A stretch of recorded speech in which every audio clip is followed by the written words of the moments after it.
네, 안녕하세요. 오늘 2020년이네요. 2019년이 며칠 전이었는데 벌써 1년이 지나서 2020년에 첫 트렌드톡 진행을 합니다. 오늘이 2020년 1월 3일 금요일 저녁. 지금 시간이 벌써 9시 한 35분을 넘었습니다. 늦은 밤이지만 오늘 상당히 많은 분들이 평소보다는 많은 분들이 오셨고요. 오늘 또 주제가 디지털 트랜스포메이션. 요즘에 또 뜨는 하도 키워드인 것 같아요.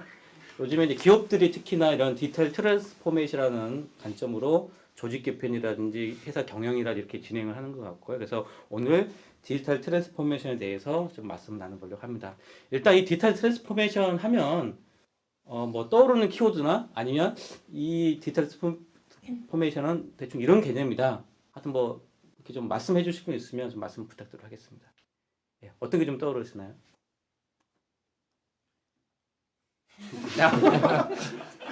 네. 방송사고나 네, 방송사가 되는 게 어떤 그러니까 기술 요소는 ABCD라고 하죠. 예, AI, 블록체인, 클라우드 데이터 기술 요소가 있을 것 같고 예, 그에 올라가는 예, 고객에 대한 서비스, 예, 그 온라인과 오프라인의 융합 예, 그런 게 있다고 생각하고 있습니다. 예. 저는 디지털 트랜스포머 하니까 4차 산업혁명의 또 다른 키워드인가? 라는 게 사실 개인적으로 떠올랐어요. 예. 그래서 이 디지털 트랜스포머이 좀 어떤 새로운 컨셉, 약간 이렇게 패러다임 같은 뭐 조직 운영에 대한 뭐 그런 거이지 않을까라는 생각도 좀 떠올랐습니다. 제가 오늘은 상태가 안 좋아서 말을 잘 못하는데 결국은 이제 현재는 비즈니스 쪽으로 많이 기업에서 이렇게 진행하고 있는 걸로 아는데 결국 디지털 라이프와 관련해서 이제 문제 해결 능력으로서 디지털 트랜스포메이션이 활용이 될 수 있지 않을까 이런 부분도 우리가 5G 기반으로 한번 생각을 해볼 수 있는 부분이라고 생각합니다. 네.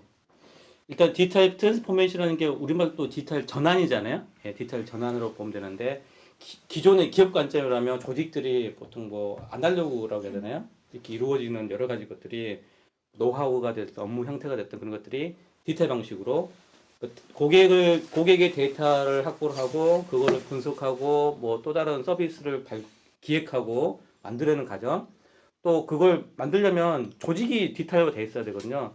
각종 시스템이 뭐 아이디어를 내고 정리하는 부분들이 데이터는 디지털인데 뭔가 또 단절되어 있으면 이렇게 원활하게 진행이 안 될 수 있어요. 그러다 보니 어떤 시스템도 디지털적인 시스템이 필요할 거고 뭐 조직의 의사결정도 디지털화돼서 원활하게 이루어질 거고 또 조직의 구성원들도 그렇게 맞게 교육이 되고 역량들이 또 준비되어야 될 것 같고 그러다 보니 요즘에 보통 인공지능 같은 AI 기술들도 디지털 트랜스포를 하기 위한 조직의 변화를 하기 위해서 중요한 또 뭐 기술 요소가 좀 되는 것 같아요. 어쨌든 이런 걸 통해서 뭐 조직이 새로운 어떤 비즈니스에 대응할 수 있는 부분도 있는 것 같아요. 그래서 요즘에 디지털 트랜스포면 뭐냐면 기존에 스타벅스가 커피를 파는데 그냥 온라인 매장, 오프라인 매장으로 오는 고객만 대응하는 게 아니라 온라인으로 주문할 수 있게끔 한다거나 그래서 고객의 주문이라든지 고객 분석이라든지 이런 것들이 다 디지털한 부분.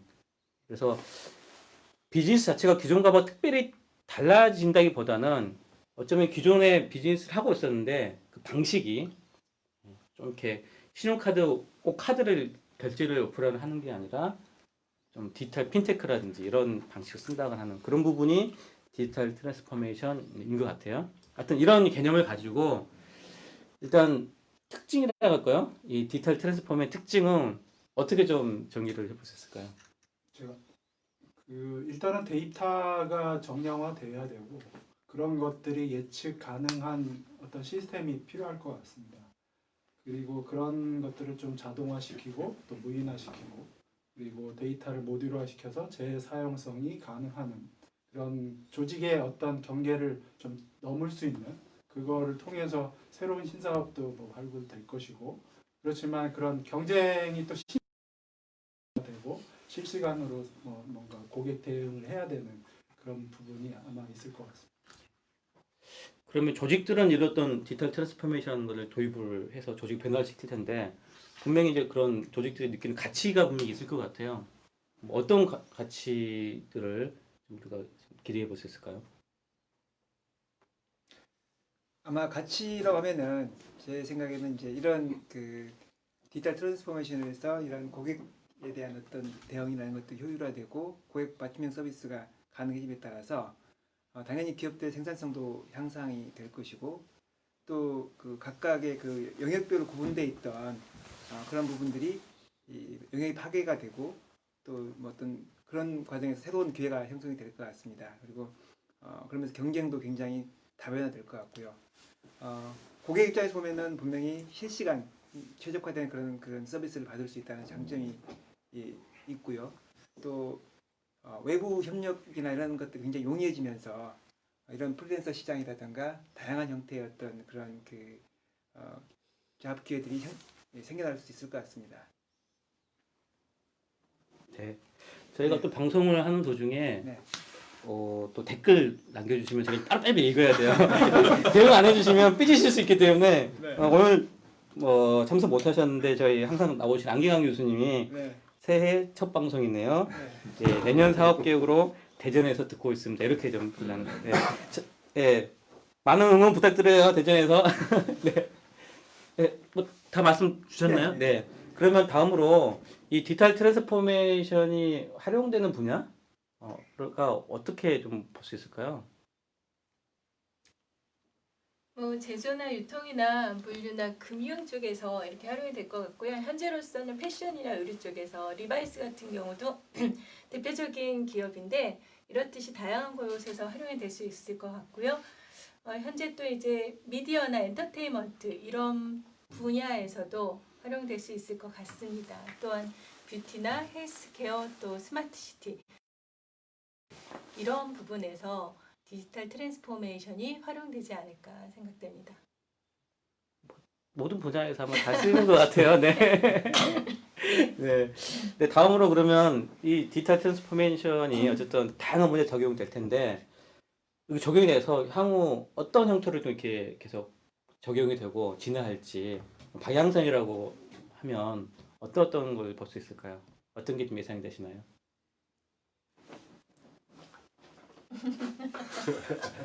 네. 디지털 트랜스포메이션에 따라서 나갈 수 있는 방향성으로 보면 이제 조직이나 분야별로 이제 어떤 그런 그 맞춤형 플랫폼 이제 제공이 된다는 형태와 그리고 이제 아날로그에서 디지털화가 됨에 따른 이제 일하는 방식이 좀 다변화가 되고 그리고 인공지능 그러니까 많은 데이터들을 활용한 이제 인공지능이 이제 도입이 좀 더 가속화가 되고 좀 더 이렇게 고도화가 될 수 있다라고 볼 수 있고요. 그리고 무엇보다도 이제 가장 중요한 게 데이터 보안에 대한 중요성이 더 강화가 되고 그리고 개인 정보 그 많은 데이터에 대한 데이터가 대부분 개인 정보와 이제 연관성이 있다고 보기 때문에 개인 정보에 따른 규제가 더 강화가 될 거고 거기에 따른 또 이 접근성이 더 이제 어려워질 거고 여러 가지 그런 부분들에 대한 해결책들이 좀 나오지 않을까 싶고요. 그리고 가장 중요한 게 이제 이 개인화에 따른 이제 개인별 특화된 서비스 그게 이제 가장 이 기업들이 고객한테 줄 수 있는 CS 측면에서 가장 중요한 포인트라고 볼 수 있고 그걸 위해서 결국은 많은 데이터를 분석할 수 있는 이제 데이터 분석력이 또 필요할 거라고 보고 있고요. 데이터화가 됐다는 것은 이제 이 업종 간에 서로 시너지를 낼 수 있는 그런 효율이 더 높아질 수 있다. 그리고 속도를 더 빨리 쉽게 이제 결합할 수 있다는 측면에서 새로운 산업들이 그러니까 새로운 사업들이 더 확대될 거라고 보고 있습니다. 그래서 요 관점에서 이제 스타트업들이나 이런 기업들의 새로운 사업 분야로 확대할 수 있는 신사업 기회들이 늘어날 수 있다라고 볼 수 있겠습니다. 네. 이렇게 좋은 방향으로만 세상이 그러니까 분명히 가기 위해서는 이슈들이 있을 것 같아요. 이런 디지털 트랜스포메이션이 가기 위해서는 또 그 과정에서 발생될 수 있는 이슈들이 있을 텐데 어떤 이슈들이 좀 있을까요? 잘 안 보이네요. 네, 네. 일단 제일 먼저는 개인정보에 대한 부분 이슈가 있을 것 같아요. 개인정보에 대한 부분들이 아까 거꾸로 데이터에 대한 중요성이 좋지만 또 반대로 네. 개인정보에 대한 이슈, 법적인 이슈적인 부분들이 있을 네. 거고 또 하나는 기술적인 부분에서 기술적인 혁신이 일어나겠지만 혁신에 대한 부분 속도라든지 그런 것들이 얼마큼 산업에 역영향을 미칠 것인가에 대한 네. 크게 보면 두 가지로 좀 생각이 됩니다. 네. 네. 저희가 또 이제 이 말씀을 이렇게 나누는데 저희가 아까 좀 전에 궁금한 사항들을 리스트를 좀 적은 게 있어요. 사실 이제 그게 가장 키일 텐데 그 질문을 한번 제가 던지고 말씀 나누면 좋을 것 같습니다. 일단 디지털 트랜스포메이션이 조직에서 도입이 되게 되면 과연 뭐가 좋을지 예. 어떻게 보시나요? 뭐가 좋다고 보시나요? 정말 기업이 돈을 잘 벌 수 있는 건지. 일단 기업 내부적으로 보면은 이제 기업의 어떤 효율성이 이런 것들이 올라가고 또 각각 그 조직원들이 일하는 것에 대한 어떤 모니터링이라든가 관리 이런 것들이 훨씬 더 철저히 가능해질 것 같고요. 그다음에 그 조직들이 조금 더 플렉시블하게 일할 수 있는 뭐 기업 내부든 외부든 뭐 집에서든 이렇게 모바일 환경에서 플렉시블하게 일할 수 있는 그런 업무 환경들이 만들어질 수 있을 것 같습니다. 그래서 그게 뭐 장점인 것 같습니다. 이제 네. 단점은 이제 그렇게 되면 더 업무 강도가 세지거나 뭐 감시가 강해지거나 세지거나 이런 것들이 있을 수 있을 것 같습니다. 네. 그러면 진짜 요즘에 그 기업들이 이런 걸 올 새해 모든 기업들 하도가 이런 디지털 트랜스포메이션인 것 같은데요. 이걸 외치는 게 어떤 고객 관점에서 고객에게 새로운 가치를 부여를 하고 새로운 비즈니스 창출하는 쪽이 좀 강할지 조직을 좀 더 효율적으로 관리를 하고 뭐 그런 조직 관리 측면이 강할지 뭐 개인적으로는 어떻게 보시나요? 무게중심 어느 쪽이 좀 있다고 보시나요?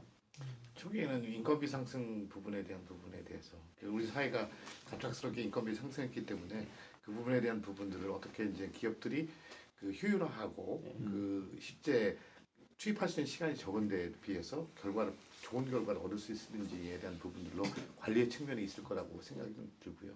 그다음에 이제 그걸 통해서 우리가 이제 결국 디지털 그 오피스 형태로 결국은 이게 그 업무 자체를 디지털하면서 자료가 남고 계속해서 그 자료들이 데이터도 남고 그렇게 또 연동돼서 어떻게 보면 더 고객 그 내부적인 데이터와 외부적인 데이터가 다 이제 그 기록으로 남으니까 결국 분석을 통해서 다시 피드백하는 형태로 이렇게 되고 그다음에 첫 번째는 사실은 이제 효율성 측면이 있을 거고 두 번째는 이제 본인들이 이제 그 사업 목표나 목적들을 좀 구체적으로 좀 변화시키는 쪽으로 가지 않을까라는 생각이 좀 들고요. 왜냐하면 사실은 그 52시간 딱 정해져 있는데 고부가가치를 만들려고 하기 위해서 고부가가치가 기존에 하던 걸 똑같이 한다고 해서 고부가가치가 되지는 않거든요. 결국에는 효율화 측면에서 강조하고 나면 효율화가 끝나고 나면 그 다음에 돈을 더 만들 수 있는 방법은 결국엔 고부가가치 산업으로 올라가는 건데 결국에는 외국에서도 보면 예전에는 우리가 그 어떤 시스템 하나 도입하면 하드웨어가 가격이 3분의 2고 소프트웨어 가격은 3분의 1도 안 되는 가격이었는데 요즘에 거꾸로 됐어요. 그러니까 시스템 가격은 하드웨어 가격은 2분의 1도 안 되는 상황인데 소프트웨어 가격은 2분의 1이 넘는 한 60% 70% 가격을 갖고 되는 그런 형태의 고부가 가치로 바뀐다는 거죠. 결국에는 어떻게 시스템을 오퍼레이션 하는 것보다 그 시스템 안에 녹여져 있는 노하우나 기술들이 결국에는 고부가 가치를 그 하는 방법으로 바뀌기 때문에 아마 사업 목표나 목적 자체의 그런 형태의 트랜스포메이션이 일어나지 않을까. 우리나라 단계에서는 뭐 1차적으로는 조직이 효율하고 두 번째로 이제 그걸 단계를 넘어서는 단계에서는 어떻게 보면 이제 사업 목적 목표의 그 변화가 근본적인 변화가 일어나지 않을까라는 생각을 갖고 있습니다. 이러한 그 디지털 트랜스폼 하기 위해서 분명히 필요한 기술들이 많이 있을 것 같아요. 저는 어떤 이제 인공지능이 뭐 떠오르긴 하는데 이런 그 필요한 요소 기술 또는 그 요소 기술들이 어떻게 좀 조직에 뭐 적용될 수 있을지 혹시 뭐 의견 있으시면 좀 말씀 주실 것 같습니다. 그 이제 1차적으로 생각을 해보면 패러다임이 되게 중요할 것 같아요. 우리가 지금 인공지능이라고 하니까 개나소나 다 인공지능을 한다고 달게 드는데 실제적으로 인공지능에 어떤 내용들이 있는지 어떤 방법들이 사용되고 있는지 어떤 철학이 들어가 있는지에 대한 부분들을 생각해 보면 그런 기본적인 철학들에 대한 생각은 고민하지 않거든요. 인공지능이라니까 다 인공이라고 얘기를 하는데 인공지능 안에서 왜 인공지능이 출현했고 어떻게 하고 있고 왜 이 방법을 쓸 수밖에 없었는지에 대한 고민들을 좀 하면 지금 인공지능이라고 하는 새로운 패러다임이 줬는데 그거에 대해서 다른 패러다임도 나오고 할 수 있는 그런 부분들이 있는데 요즘에 좀 양자 컴퓨팅 얘기하고 있는데 우리는 지금 인공지능 얘기하고 있는데 그 얼마 전에 그 양자 칩 52개 이용해 가지고 그 슈퍼컴퓨터가 계산하는 것도 그게 얼마 시간 안 걸려서 금방 계산했다라는 부분처럼 이렇게 사실 이제 패러다임에 대한 부분들을 좀 가져가야 되는데 그런 부분들이 결국에는 디지털 이 트랜스포메이션의 자체도 어떻게 내가 뭘 할 것인가라는 목표에 대한 부분들 철학을 더 갖고 있는 게 더 중요한데 그런 부분들에 대한 철학은 기술은 있지만 철학이 없는 부분들이 한국 사람들이 갖고 있는 문제라고 생각하기 때문에 그런 부분도 좀 고민을 좀 해야 되지 않을까 저는 좀 생각을 합니다. 그리고 제가 떠오르는 기술적 요소는 인공지능 뭐 철학도 했었지만 인공지능이 있고 결국은 조직 구성원이 업무를 하기 위해서는 그 데이터의 시각화라는 개념도 꽤 중요할 것 같아. 그래서 고객으로 획득한 데이터를 빨리 분석을 해서 데이터화 되는 걸 의미 있게 필요한 만큼 시각화시키고 거기서 인사이트를 뽑아내고 뭐 이렇게 되지 않을까 하는 부분이 좀 있는 것 같습니다. 그게 이제 소프트웨어적 사고의 첫 네. 번째가 네. 이제 문제 분석을 하고 네. 두 번째가 이제 데이터 그 수집을 하고 데이터 시각화하는 거가 두 번째 단계예요. 세 번째 단계가 이제 분해를 하고 네 번째 단계가 그다음에 이제 그 패턴 인식하고 그다음에 다섯 번째가 추상화하고 그다음에 알고리즘하고 그다음에 평가하는 소프트웨어 단계 7단계가 있는데 결국에는 이게 왜 필요하냐? 결국은 그 우리가 일을 하는데 예전에는 몸으로 했지만 요즘에는 컴퓨터를 시켜서 일을 해야 되는 단계에 있거든요. 결국에는 우리가 일을 시킬 때 컴퓨터가 알아듣게끔 할 수 있게끔 하는 방법으로 우리가 적응돼 있어야 이 컴퓨터한테 일을 시킬 때 하는 것처럼 그런 부분들이 결국은 그 사람들의 생각이 마인드가 그런 식으로 바뀌지 않으면 문제 해결하는 측면에서 그런 게 되게 중요한 부분이라고 생각을 하는 거죠. 소프트적인 부분에서. 그래서 이제 각각 직원들이 그 본인의 업무를 이제 표준화하고 디파인해서 그걸 이제 소프트웨어로 자동화시키는 그런 작업들을 계속 해 나가야 되고 다만 이제 구현은 뭐 내부 개발 인력이 구현을 하든 아니면 외부에 개발 우리를 하든 소프트웨어로 결국은 최종 구현을 하는데 업무를 맡은 사람 입장에서는 자기 업무를 잘 디파인하고 그걸 표준화하고 그걸 실제로 코딩 가능하도록 만드는 그런 작업들이 결국은 일의 가장 중요한 부분이 될 것 같고요.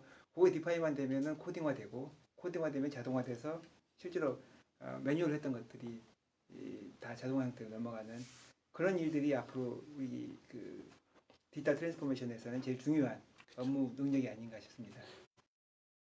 정량화, 뭐 형식화라 해야 되나요? 어떻게 보면 암묵지에 있는 거를 예. 형식적으로 만들어 나가는 예, 것이죠. 예, 암묵지에 예, 있는 예. 그 어떤 일의 영역을 형식적으로 디파인하고 그런 소프트웨어로 이렇게 네. 코딩할 수 있도록 만들어주는 그런 똑같은 얘기를 하고 있는 거예요. 소프트웨어적 사고를 계속 그렇죠. 똑같은 얘기를 하는 거니까 결국은 예. 가장 필요한 게 네. 전공에 상관없이 네. 그 어떤 문제를 바라보고 문제를 해결하기 위해서 그렇죠. 이제 컴퓨터한테 일을 시키기 위한 예. 방법들로 패턴들로 바꿔주는 예. 그런 부분들이 어떻게 보면 사실은 이제 그게 이제 직원들한테 그리고 고객들한테 그리고 이제 경영자들한테 이제 삼박자가 이렇게 다 맞춰지게끔 해주는 게 사실은 이런 것에 대한 컨센서스가 이루어지는 게 되게 중요한 거죠.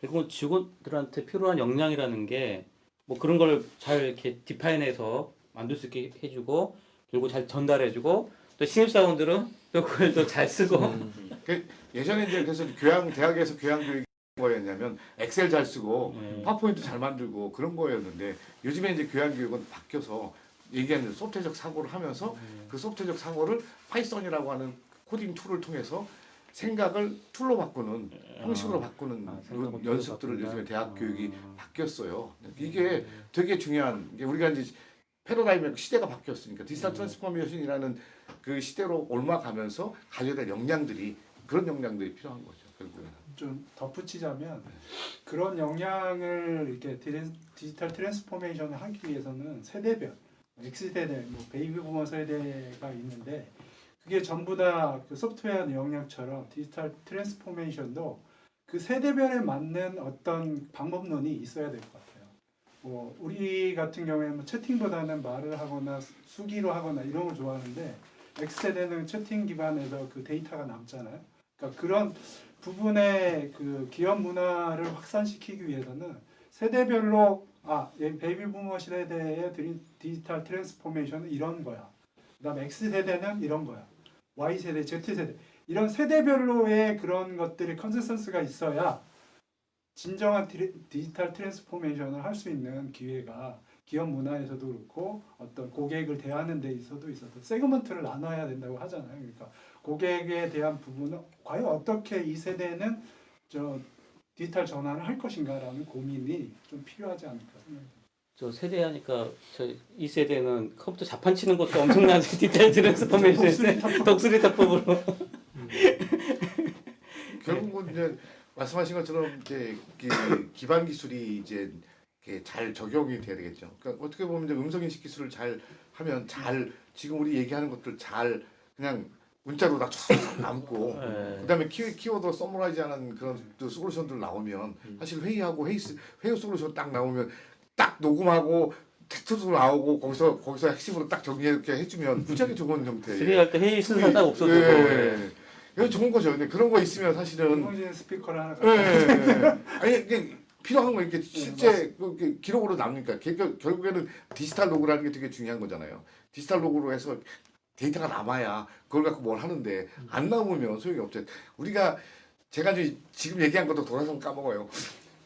돌아서면 까먹는데 이게 애로사항 많거든요. 조직의 디지털 트랜스포메이션 하면 음성인식 기능도 꽤 중요하거든요. 네, 음성인식 그러니까.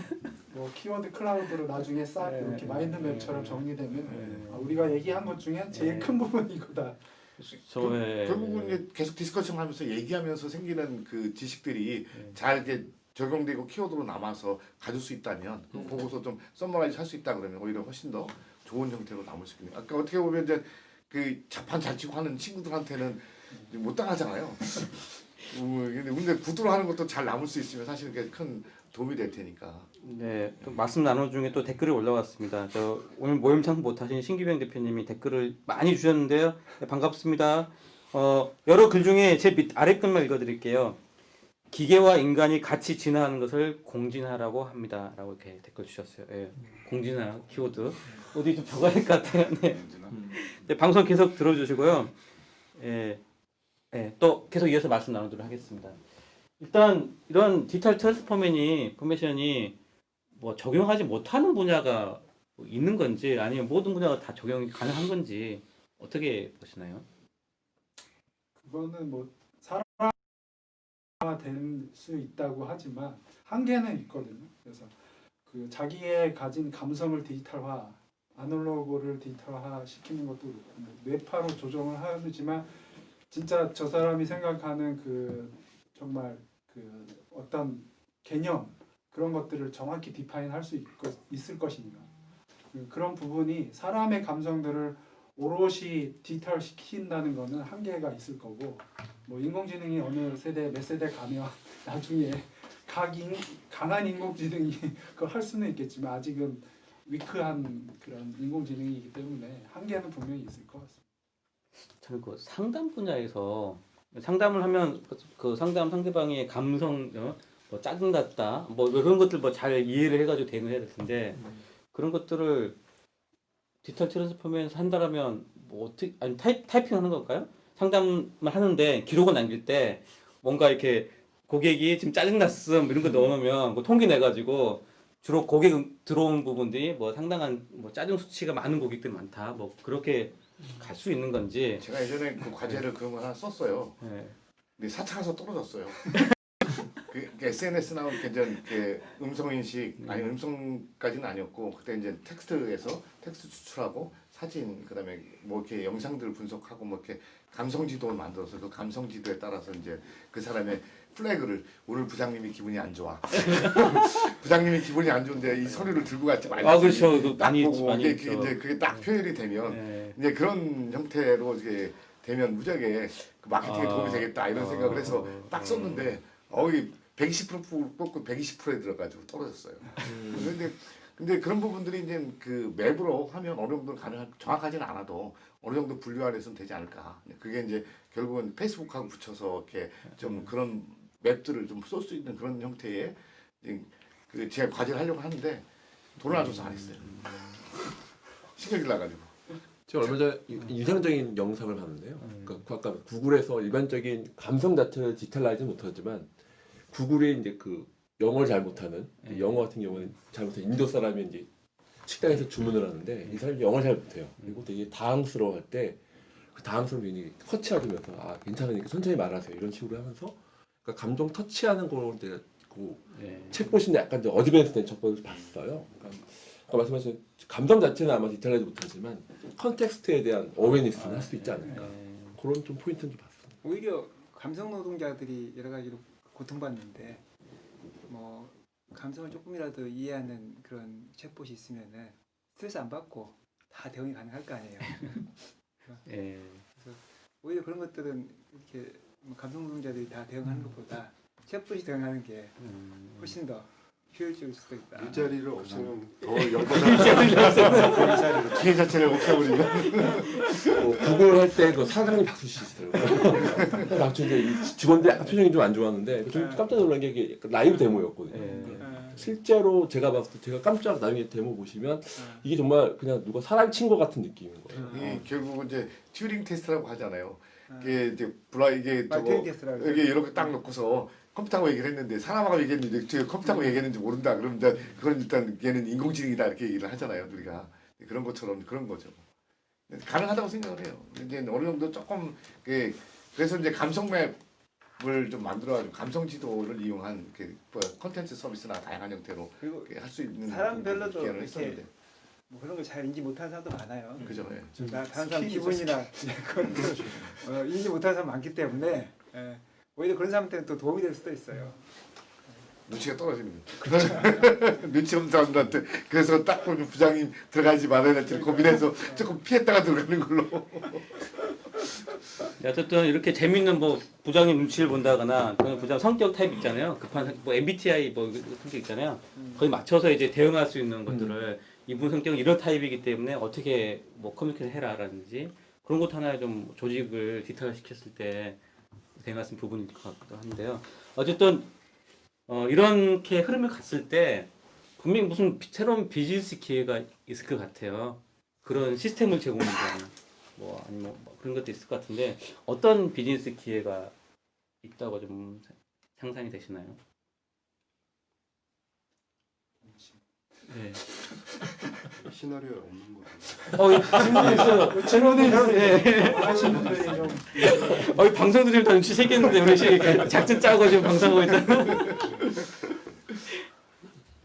오히려 마이크로 트렌드 마켓이나 또는 저번에 했던 주제 있었죠. 저번에 주제가 라스트 마일이요? 네, 라스트 마일 서비스나 이런 쪽에서는 새로운 신비즈니스 모델이 될 수 있을 것 같고 오히려 점점 큰 기업이나 비즈니스 측면보다는 작은 개인 또 이런 또 디지털 노마드나 이런 사람들 중심으로 해서 효율적으로 할 수 있도록 도와주는 거 그리고 가장 중요한 거는 기술이 인간에게 어떤 가치를 줄 것인가 이런 측면에서 계속 생각을 하면서 기술도 바뀌어야 된다 이런 생각이 들고요. 아까 말씀하신 DX에서 구글이 했던 영상 같은 경우는 향후 이러한 디지털 기술들이 방향성이라고 저는 생각을 해요. 그래서 지금은 아니지만 사람을 닮아가는 기술 이런 식으로 바뀌기 때문에 큰 부분이 아니라 작은 부분의 작은 어떤 기회로서 디지털 트랜스포메이션을 활용한다면 비즈니스 기회는 많을 것 같다고 생각이 듭니다. 저는 그 말씀 상당히 공감이 되는데 지금까지 약간 대기업이라는 조직이 디지털 바뀌었을 때 어떻게 될까라는 느낌이 살짝 들어서 이제 말씀 나눈 것 같은데 그게 아니라 우리 스타트업이 작은 기업이 대기업들은 큰 비즈니스를 형성할 때 자기 조직 구성원은 아니지만 디지털 우버라든지 에어비앤비처럼 다 디지털 정보를 연계하고 고객들 모으는 해서 더 매출을 많이 일으키는 거거든요. 디지털화 되어 있기 때문에 가능해지는 것처럼 그런 형태의 관점. 뭐 배민처럼 이렇게 배달시켜 준다거나 그래서 자기 고용을 하지 않더라도 그때 사람을 연결시켜줘서 뭐 수수료 주면서 어쨌든 배달시키게 한다고 하는 그런 부분들도 다 디지털화 되어야만 그게 가능해졌거든요. 위치 추적이라든지 이런 것들 그런 관점으로 이걸 좀 바라보는 것도 어떨까 싶네요. 예. 그러니까 본질적인 아까 ABCD 인프라가 있고 예. 서비스만 말씀하신 것처럼 누가 핵심적인 서비스를 제공하느냐 고객이 바이할 수 있도록 예. 그게 이제 저도 포인트를 더 굉장히 동의합니다. 예. 그런 부분에 대해서 그런 걸 보면은 엔터프라이즈 마켓도 있고 예. 그래서 스타트 마켓도 같이 병행될 수 있다고 생각합니다. 예전 같은 경우는 기업 밸류 체인들이 되게 이렇게 아주 타이트하게 엮여 있었는데 이제 뭐 개발부터 생산, 판매, 뭐 전체 서비스까지 디지털 트랜스포메이션이 되면서 이제 이게 되게 어떻게 보면은 그 융합이나 제조합이나 아웃소싱이나 이것들이 되게 자연스럽게 자유롭게 되면서 어떻게 보면 한 기업이 가지고 있던 그런 밸류 체인의 장악력이라는 것들이 좀 바뀌고 이게 좀 여러 형태로 지금 제조합이 되면서 사업 기회들은 그런 제조합에서 많이 생겨날 수 있을 것 같아요. 뭐 그 중에서 한 특정 영역을 아웃소싱 한다든지 아니면 특정 영역들을 다시 뭐 재융합해서 조합한다든지 하면서 다양한 형태의 사업 기회들이 만들어질 것 같고 그거는 이제 실제로 그 사업하는 사람들의 창의적인 그런 아이디어나 창의적인 사업 구상 이런 것들 통해서 만들어질 수 있을 것 같아요. 네, 뭐 제가 말씀 나누다 보니 시간이 꽤 늦어서 네.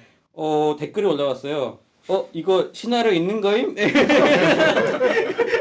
네, 저희 시나리오가 있다기보다는요, 그냥 이렇게 같이 논의했던 것들을 다시 한번 방송에서 하는 거고요. 예, 시나리오는 모르겠어요. 궁금사항은 없었습니다. 네, 그러니까 궁금사항은 질문만 있었고요. 내용은 없었습니다. 네, 어쨌든 오늘 이렇게 오셨는데 아마 뭐 보통 마무리 멘트 같은 거 하는데 혹시 말씀 못했던 사항이 아니면 오늘 처음 왔는데 이런 부분들은 좀 느낀 점들 어쨌든 마무리 멘트 편하게 돌아가면서 다 하셔도 되고 안 하셔도 됩니다. 이제 오늘 이쪽으로 네. 없으면 통과하시면 됩니다. 저도 오랜만에 나와서 기쁘고요. 다들 뭐 전문가들이 오셔가지고 저도 참 이렇게 모이는 거를 좀 이제 좀 더 열성적으로 해야 되겠다는 생각을 오래 가졌고 아까 얘기 드렸지만 마인드맵도 좋지만 우리 위키비카 사전에 정말로 여기서 나오는 용어들이 서로 협업을 해서 또 하나의 좋은 컨텐츠로 만들어진다면 더 좋을 것 같습니다.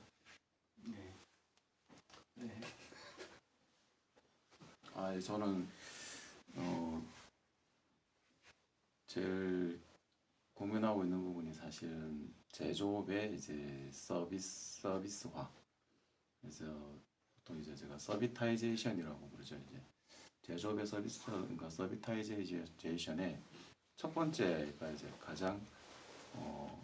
첫 번째로 가장 중요하게 연관된 게 디지털 트랜스포메이션을 통해서 이제 저게 서비타이제이션 할 수 있는 툴이다라고 생각을 하고 기존에 잠깐 말씀하셨던 보잉이나 이런 기존 제조사들도 이제 그런 제조업의 서비타이제이션 어떻게 이제 바꾸느냐 IBM 마찬가지 그런 관점에서 여러 가지 좀 접근을 하는 중이고 그 와중에 가장 좋은 괜찮은 이제 아젠다였다고 생각하고요.